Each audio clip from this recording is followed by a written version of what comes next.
Alright, g'day guys, Matt Preston Cruisers. Now, you join me at the end when the body lift's already on, but I can tell you it did take me a while, and I was covered in dirt and mud and all sorts and been rained on, but did get it done. But basically guys, 1 inch body lift's going in this video in today, so if you need any help or pointers, feel free to go up and down the video and you'll probably find out any specific issues you ran into, because I ran into quite a few. But let's waste no more time and get right into it.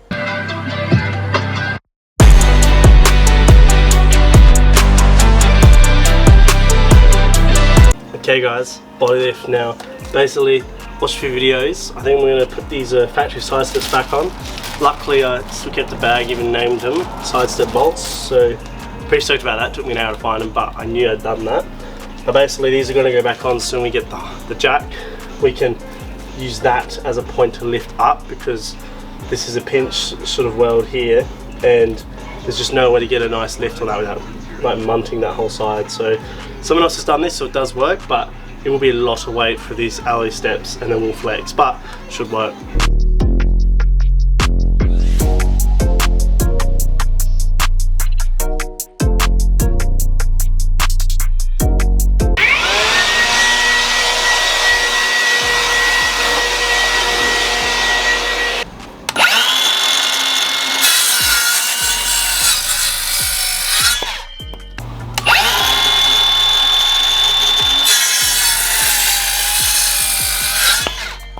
Alright guys, this is the vision.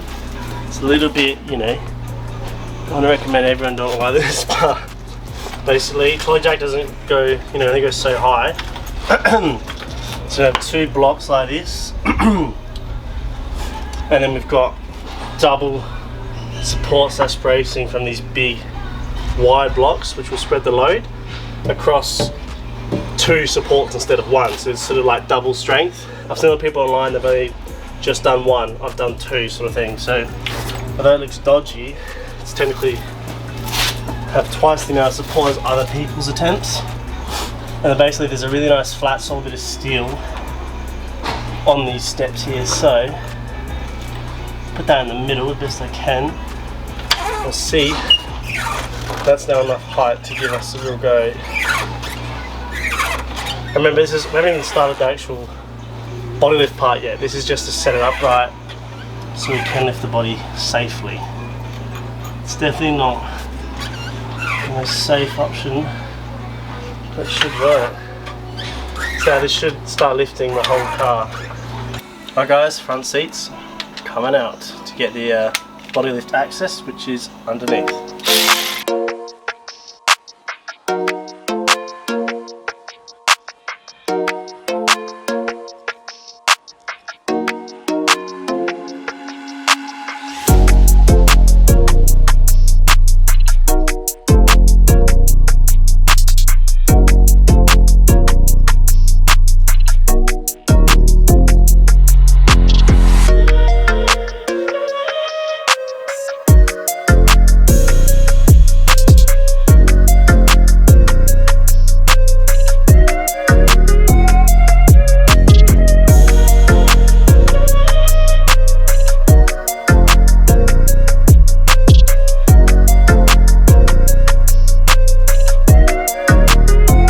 Alright guys, there's a really sneaky cover here, and I don't think anyone on YouTube actually shows this. It looks like this, and basically, if you look through all this mud and stuff, you can see it's just behind that wire there. So behind here, there's two bolts that comes off, and then this body mount just here is actually, you get access for in there, so it's not on the inside of the car, unlike this other one back here. So I'll unscrew it and I'll show you.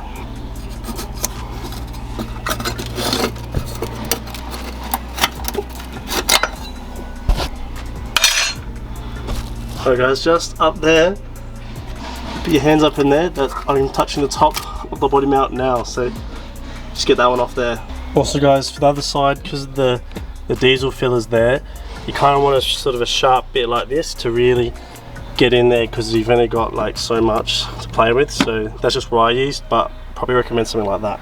Alrighty guys, massive progress on the 60 now.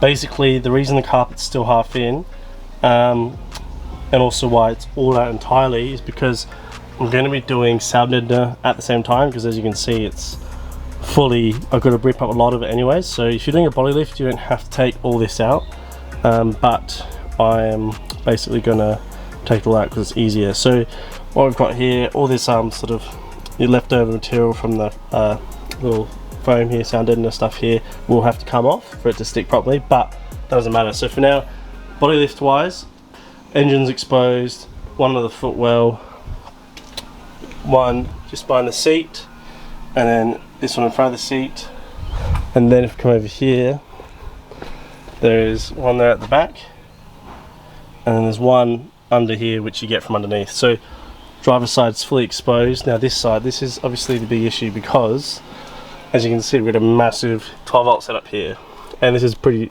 serious because basically if I was smart I probably would have done this before this was put in, but I didn't know I was going to do a body lift then. So my body lift mount is literally here under this battery and all this wiring and all this chaos. So two options: one, unbolt every single thing I've ever done, dissect the whole thing because it doesn't slide out, remember, it's fit perfectly, and then get it easily.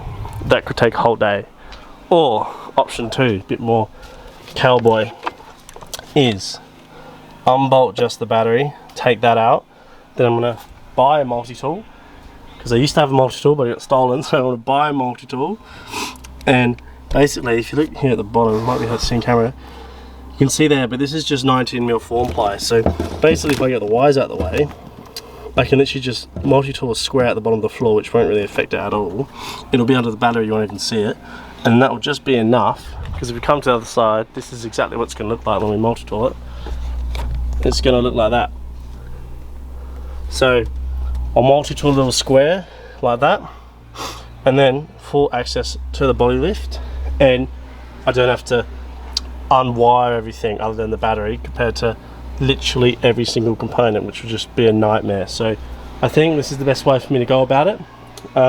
Obviously if you had an empty boot, body lift's very easy, and you don't have to take out even this seat here, and you can leave all the carpet in. But as like I said before, easier for me to do it like this now because it's two jobs in one. So lots of work obviously ahead of me, but this will be awesome. We're going to get the car sound deadened and with another inch lift all in one go. So I'm going to be pretty happy when it's all done.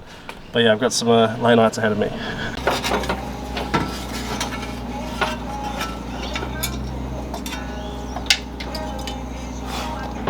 That down there is the body lift. Alrighty guys, managed to get multi-tool, and as you can see here, a massacre. So basically that's the carpet ripped up there, and I've cut out with a multi-tool that big chunk of the wood. And if you're looking there at the bottom, probably hard to see, but you can just see that's the head of the bolt. So super easy for me, I can get a socket in there easily and undo that, but that means that's the last one fully exposed, ready to go. So as you can see, it's an absolute chaos here. I'm actually really happy this works because now all this is still here, so I haven't had to like lose the structure of everything is, all the wires and all this and stuff, and you know, this is all stuck down, there's a bit stuck on the back, so this is really, really good for me. So now that one is ready to go, and that means all 12 are fully exposed. There's one down there, 2, and then we've got 3, 4, 5 at the footwell, and then 6 in the engine bay under the battery tray. So the whole thing now is fully ready to go, and so yeah, the battery's just sitting in there, and it's all ready to go now for body lift. Alright guys, very exciting. So it's now the next day. Everything's just covered in water now, it's just rained, but we're not going to stop. So basically we're just going to get the final measure before we start to lift it now. You're probably thinking, Matt, why are you doing that? It's a 1 inch body lift, it's got 1 inch, it's not rocket science. And you are correct, but watch some of these body lift videos on YouTube I've seen, and also what can happen is, because the body mounts, especially in this one, being almost 40 years old, some of them over the years they actually start to like sort of shrink a bit and get smaller and crack. So basically I could put this body lift in and it might even go up 1.5 inches, for example, because the old ones in here are so weathered. Now this car's body sort of mounts and everything look pretty good condition, because this car's hasn't done over 500,000 Ks like all the other 60s. It's only done 280, so I think we probably won't get that much of a difference, but it's good to check anyway. So I'll just get 2 quick measures here. I'm going to go from the arch here. I'm going to go sort of just here where it ends to the top of my tyre tread as best I can, obviously. So that, I'm going to say that's 118 mil. And then obviously that's going to be the biggest difference because it's a body lift. But just for lols, we'll do one off the center of the ground here, just so we get an idea of how high it is off the ground. So right now we'll go to the back edge of the flare. I'm going to say we go 968. So 968, and what was that one, like 116, I think. Yeah, so they're the measures from before. Hopefully they've both gone up about an inch. Alrighty, now for the front, so we'll just quickly get a measure here. I only know it's way bigger, it looks better as well. So the back of the flare, we're looking at 138 mil, so it's already, you know, an extra, what, 15 mil roughly. Then the rear, and then to the concrete, here to the back of the flare, we'll go 996, almost a meter. So yeah, I'm not sure why, a lot of 60s tend to do it, but the rear always sits slightly lower than the front for some reason. And it's not just mine, it's quite a few 60s I've seen in photos and online, which is interesting because that's got the heavier duty springs as well. So you think if anything it would come up higher, but it sort of hasn't. So very excited to get this body lift in. Now we're going to loosen off this whole side and that whole side as well. And then this side will start lifting up, actually swapping it out. So very exciting, guys. Let's get into it. Alright guys, now the body lift we've got is from DMS Fasteners. Now, as you can see here, I've gone for the 1-inch body lift, 25 mil. And basically this is poly. So if you know much about body lifts, you can either get poly or sort of like aluminium blocks, which are solid. Now, on the Prado over there, I did actually go 2-inch aluminium, so quite full on. Whereas the 60, we've gone poly. And they sort of recommend if you've got more weight to do the alloy, but I wanted it to be a bit more soft, a bit more comfort, so we've actually gone the poly this time. And then obviously with any body lift you're going to need longer bolts because the factory ones don't work anymore, so they're quite long. And obviously you got your washers and nuts and nylon nuts, all that sort of stuff in there. So we'll obviously be using all of the factory stuff as well, but this is all you need. It's quite straightforward. It was $200 if you guys are wondering, so hence why people do them, because they're quite cheap. But the hardest part, unlike a suspension, is you literally have to gut the whole interior to an extent. Obviously we're gutting more out because we're going to do sand ender, but it is quite a big task compared to just the lift, in my opinion. So let's waste more time and get it going. Okay guys, now next step of the body lift. So basically you can see here, that's the old one, and then this is the new one in my left hand, but you have to be careful because you can see here how, like, so let's say we have 6 for the side, which is these. 4 are the same length, 2 are longer, right? And you can see here, these 2 are the long ones out of my car, and see they actually match the new ones. So just be slightly aware that you don't just put them in randomly because they are different lengths. Now, basically, these 2 longer ones, they actually go here. So there's one here, and then there's one just here. So those 2 sort of in this the back of the front seat and the rear seat have the long ones, and then the 2 on the back and the 2 on the front have the short ones. So that's an easy way to remember, guys. I'll put a picture up on the screen of what it looks like as well, and then yeah, you can see here, obviously you can see these ones quite rusty and been there a long time, and then this one's like mint condition, which is quite funny. But basically, yeah, they're the long ones and they're obviously the short ones, so something to keep in mind. And then besides that, it should be pretty straightforward. Now this is actually fully ready. The whole other side's loosened off entirely, but still got the nut on, but just loosened. And then this side's basically ready to go. So now we're gonna get our makeshift jack here, and we're gonna lift this car up at least an inch, and hopefully get all these bolts sliding in.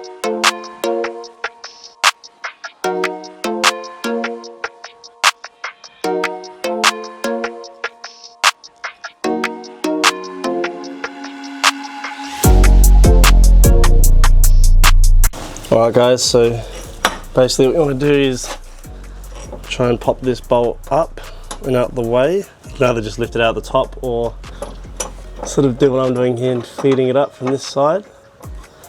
And then you get your inch body lift and slide that in.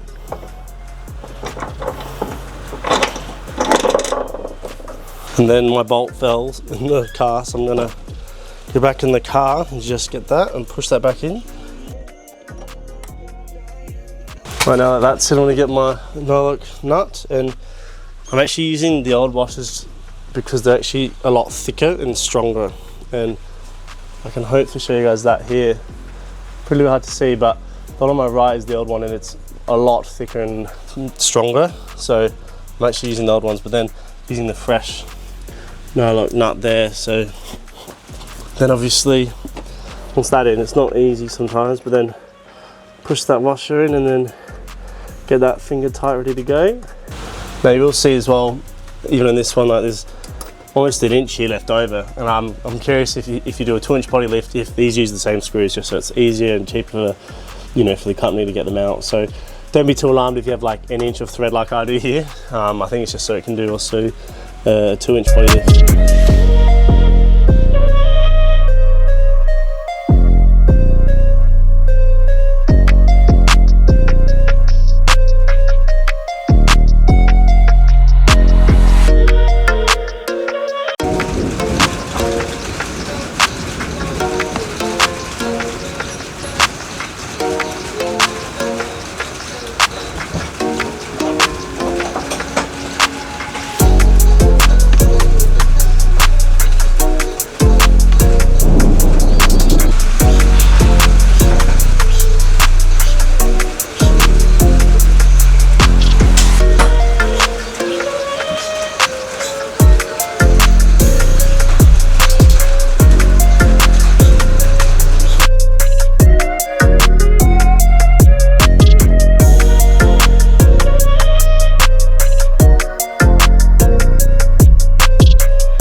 Alrighty guys, good progress. It's been a bit of a struggle, I'll be honest, but you know, if you got the skill you can do it. So basically here, this huge cut, which looks a bit dodgy, is what you're gonna have to do. Now, some people online take this out. I've chosen to sort of bypass it a bit. So this is a normal mounting spot for it. And you can see I've just slid this coolant thing off here. But down here, as you can see, we've dropped it about an inch. I've just drilled a new hole down there, which is pretty hard because I have to get a drill in there. But now, maybe I have to see on camera, if I put the light in the correct spot. What's important is you see those fan blades. So there's basically about 5 to 10 mil now between that and the bottom, which is really good because before that was just rubbing. And at the top, as you can see, it's like 50 mil because obviously this has actually gone up. So this side has the cut and the other side I actually just screw back on normally. So it's only cut on one side, and unless I have any dramas, that's all you'll be hearing from this, guys. So that's a little shortcut there, and that's basically going to make it still work and clear. Alrighty guys, so since the camera's last on, a lot's happened I think, but basically it's fully done. So side steps, took them off, pretty self-explanatory. Got these end ones in as well, and it is sitting very nicely, I will say. It's now better because now, at least for me and on my 60, the gap between the top and bottom is bigger than it was for the sides here. So now it looks a lot more, I don't know, I guess proportional is the word for my 60 here. But yeah, I'll try and show you guys here on camera. But basically, it looks a lot better. It makes more sense. And this is probably how it should be really. So really happy with that. And obviously also for practicality wise, we shouldn't scrub as much on here, especially at the front, which you can see here, we've had damage. So now that this is a whole inch higher, it should be a lot better. So let's get some measures and then we can see how far we got. Alrighty, now I think before it was 116 from the top of the tire to the bottom of the flare. So now it is, and that's to the back of the flare, I'm gonna go 148. So hopefully that's about 25 mil bigger. Yeah, and it is. It's probably a little bit more, and that's sort of what we were saying before. So, well, here we go. Sorry, we'll go. Oh, what is that? Alright, guys. So on the back here is probably 145, and before we had 116. So that's supposed to be gone up about 30 mil. I'm pretty sure, which is interesting because that's a little bit more than kind of what it should be. But that's fine. I'm not complaining. The back needs to come up more, anyways. And then obviously we'll just do one just for fun, from the ground to sort of the back of the flare up here, and we got about 990, which is good. So if you guys remember before, I think the front before the body lift was like 995, so now it's gonna be higher, but then this is now 990, so almost a meter to the back of the flare there. So now let's check the front. Alrighty, so from the tire to the back of the flare, that's 160 basically. It's 159, but we'll go 160. So I don't remember what it was before, but I'll put the difference on the screen now. And then from the very bottom up to sort of, I'm eyeing it to the back of the flare, remember guys, it's about 1.15 meters. So we've cracked the meter, and what was it, 995? So yeah, that's about 20 mils. So about, yeah, 25 overall. So obviously pretty happy with that. That's what we wanted. And another thing I've noticed as well, I've got this like sort of black mesh stuff that sort of covers the engine from the side, and it used to touch the chassis, and now it doesn't, which makes sense. Obviously we've lifted it, but still looks like it'll just keep the mud out, which is very important. So if that was going to be really short, which it might be in yours, I'd probably redo it, because on the Prado I never did, and I fully regret it.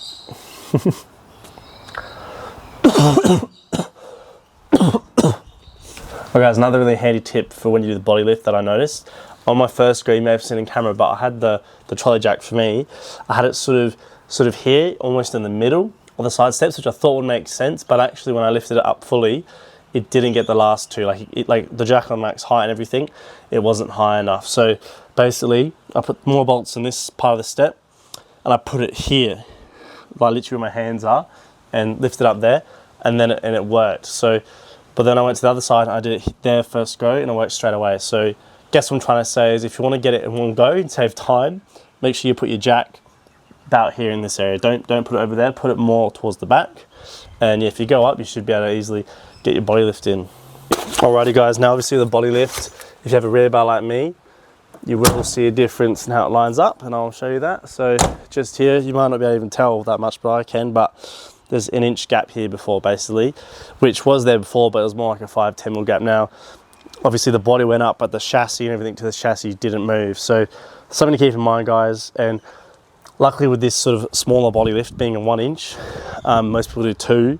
To me it doesn't look too bad, almost looks factory. And when the wheels go over it and stuff, obviously it hides it perfectly.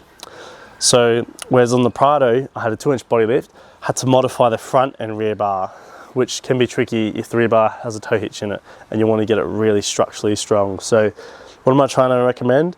Basically, if you're doing a small body lift like me, like a 1 inch, not too bad, as you can see. But if you have a newer car and you're doing a 1 inch body lift, a lot of the bull bars especially, they integrate into the bumpers, and that's when you're probably going to want to modify your bar to make it look correct. But this isn't too bad, and I'll show you the front, it's even better. Alright guys, so here at the front, you guys might look very similar, just fair enough, because it's hard to tell with an inch body lift, but basically this hole indicator here wasn't very visible before. It was under this bar, but now it's properly visible, which is good, because now I can get the 2 screws, pull it out, and probably nightshade that black, because that looks really gross to me. But basically guys, this bar hasn't moved, so the car's gone up an inch. And what I love about this car especially, it actually suits it so well. Like, it almost needed this body lift from factory to suit this bar at least. And like, these lights perfectly in it, the indicators perfectly in it, it looks better than before, which is really funny to me, because they're not, body lifts aren't meant to do that, they're meant to do the opposite. If you did a 2 inch, might be different, might be a bit too high, but basically because this bar, obviously you don't really cut the front end off the 60, as you can see the whole front face is still there. I could do a 7 inch body lift and it doesn't really affect this because it hasn't cut into the guard. So hopefully it makes sense what I'm trying to say. But yeah, if you have, like, for example, a new D-Max and you're doing these body lifts, you're going to affect your bull bar chops and everything, and your like face here. So very important to mention that guys. But luckily with an old car like the 60, it doesn't matter because the bull bars don't integrate properly sort of into the front, which is really awesome. But this looks amazing. I can really tell standing next to it, it's a lot taller. The interior isn't in yet because we're going to do sound deadener in a different video, but when that is in, I reckon I'll definitely notice the difference getting in, because it's high as it was, but now it's ridiculous. So very, very exciting. So yeah, let's keep moving on. Right, now just the trouble I had with having all this here, didn't have to move it, which was good, and all I did was literally cut a hole in the floor with the multi-tool, and I managed to get away with it, which is pretty awesome for me. And with the interior, guys, still, for me at least, fully open and not put together, which is fine because I'm going to do sand deadener. But for you guys, obviously, put your carpet back down and cover all these bolts. I took the trims off the sides just so I could get the carpet out, just so I didn't smash them. You probably almost could do it without it, but it was just easier to me. That bit I left on because there's so much heat shield there anyways, and it's really tuck under the dash, even though I ripped some of the dash out underneath. But it's pretty simple, the 60, that's basically it. So once you've got that all done, there's not much more in the interior to take out, because the boot is easy. There are two sides of the boot, and the other two are outside, which is pretty cool. Alrighty guys, well that's the end of the video. Hopefully that helps somewhat. If you're doing a body lift yourself and you have any other questions, feel free to put them in the comments or message me and I'll try and help you out. But that should be the general vibe of how to do it. I got mine done. Did take me about, or just one person, about, I'm gonna guess about a whole day, but maybe like a bit of a half day getting it ready, and then another sort of good 8 hours to finish it off. And obviously, if you've got nothing in your boot, for example, it's gonna be way quicker. And obviously that whole fan shroud thing at the front, you wanna get that right, because you don't want your obviously fan to rub on it and not work and all that sort of stuff. So I'm pretty happy with it. I'm pretty knackered, if you can't tell. But honestly, super excited, and unfortunately I can't really get in it and drive it and get a feel for it, because I'll do the sound deadener soon, so I'll have to just wait basically. But remember guys, the gear levers, the manual and full drive, I'm not sure about auto, but at least mine for a manual, you don't do anything. The boots just come higher and it's all good, and the steering wheel as well is all good. So I think the handbrake as well should be alright, because I've only gone up so much. But if you're doing a 2-inch body lift, you probably want to double check that stuff quite seriously, because it's a lot more of a lift. I know on the Prado I had to do a 2-inch column spacer on the steering rack, so didn't do it in this for this one, so that's just something to keep in mind. But I think that's it from me guys. Like and subscribe, and we'll catch you guys next time on Built Cruisers.